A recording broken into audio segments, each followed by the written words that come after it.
Yeah, I spoke with Enzo an hour ago. As a football club, with me as part of that process, we've made a decision. He won't be available for tomorrow's game and he won't be available for Manchester City on next Sunday. I think for Enzo, it's disappointing to speak in that way. What I will say about Enzo is in terms of him as a character, as a person, got no bad words to say about him, but I think a line was crossed in terms of our culture and what we want to build. So we had to make a sanction, and that was a decision we've made. You talk about this unity, we've obviously seen that, haven't we, on the pitch? How disruptive can that be to what you're trying to do here? It's not ideal. I think a lot of this stems from, we had a really difficult 10 days, probably the most difficult 10 days of my career as a player or a coach. I'll go back to the first game against PSG, the belief in the group and what we were doing, the performance was top, and it all fell apart in 15 minutes, and there was a huge emotional dump from that game, which I think fell through to the next 3 games that we played.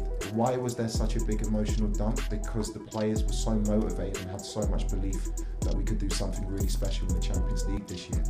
I feel like not just the comments from Enzo, but Cuckoo's interview as well, stems from that. It actually stems from a good place where they want to do well, they want the club to succeed, but in those moments I think we need more emotional stability as a group of players, from me as the head coach, as a football club, so that we don't respond in the way we have done to the setbacks we've had.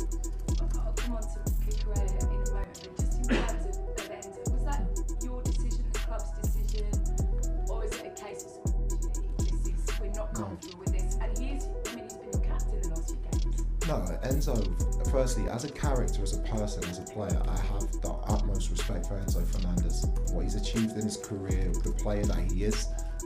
He's frustrated because he wanted Chelsea Football Club to be successful this year. He still wants that, and we still can be. In terms of the decision, I've said this from day one, it's not all about just me. It's not all about the sporting directors or the ownership or the players. We are aligned in every decision that we make. So it was a joint decision. I'm saying that the door is not closed on Enzo. That's very important. It's a sanction. You have to protect, especially this football club. It's a winning football club with traditions of success. You have to protect that culture. And I think in terms of that, the line was crossed in the international break.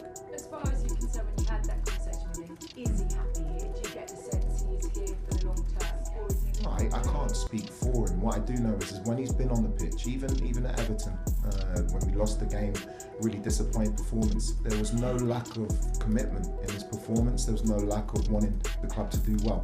In terms of speaking for him or what he wants in his future, that's not for me to speak about. I want to focus on a massive game tomorrow, where if we win, we can make an FA Cup semi-final, and I want to focus on us still making the Champions League, which is a big possibility.